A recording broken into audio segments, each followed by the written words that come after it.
Conseil ouest et centre africain pour la recherche et le développement agricole CORAF, le programme de résilience du système alimentaire FSRP, à travers sa composante 2, renforcement de la durabilité et la capacité d'adaptation de la base productive du système alimentaire, a accompli des progrès significatifs en 2023. Environ 22 081 hectares de terre ont été mis sous pratique de technologies de gestion durable du paysage et plus de 311 208 producteurs, dont 36% de femmes, ont adopté des technologies et services agricoles intelligents sur le plan climatique au Burkina Faso, au Mali, au Niger, au Togo et en Sierra Leone.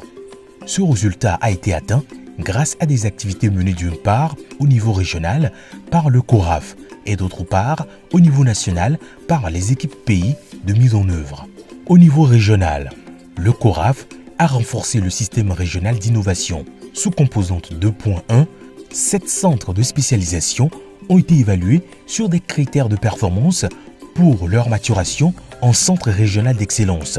10 parcs de technologie mis en place dans les centres de spécialisation de 9 pays dont le Burkina Faso, le Ghana, le Mali, le Niger, le Sénégal, la Sierra Leone, le Tchad et le Togo, avec une démonstration de plus de 120 technologies.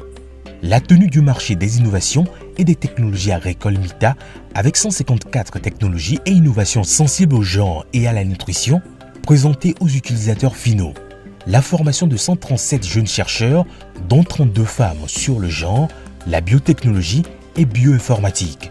La mise en formation de 9 étudiants PhD, l'octroi de 10 bourses de stage d'immersion dans les centres de spécialisation à des jeunes Africains, dont 50% pour des femmes.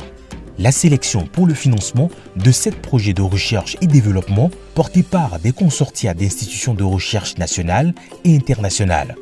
La création d'un nouveau centre national de spécialisation sur la gestion des bioagresseurs au Togo et un autre en préparation sur le blé au Tchad. Au niveau national, l'essentiel des acquis a été engrangé dans les pays de la phase 1. Ceux de la phase 2 ayant mis en œuvre essentiellement des activités de démarrage. Entre autres activités, il faut citer au Burkina Faso la formation de 12 174 producteurs, dont 31% de femmes, sur diverses thématiques se rapportant principalement au changement climatique. Au Mali, l'acquisition et la distribution de 1056 tonnes de semences au profit des producteurs agricoles des 75 communes d'intervention du programme. Au Niger, l'appui en intrants aux producteurs, 107 tonnes de semences améliorées, maïs, niébé et mil, mises à la disposition de 9 383 ménages, dont 9% de femmes. Au Togo, acquisition de 34 000 tonnes d'engrais NPK 15-15-15, mises à la disposition des producteurs pour la campagne agricole 2023-2024. La formation et l'équipement en kit culinaire de 20 739 leaders sur les bonnes pratiques de transformation des produits à haute valeur nutritionnelle, entre autres. Ces réalisations démontrent l'engagement continu du CORAF à travers le FSRP à renforcer la durabilité et la résilience des systèmes alimentaires en Afrique de l'Ouest et du Centre.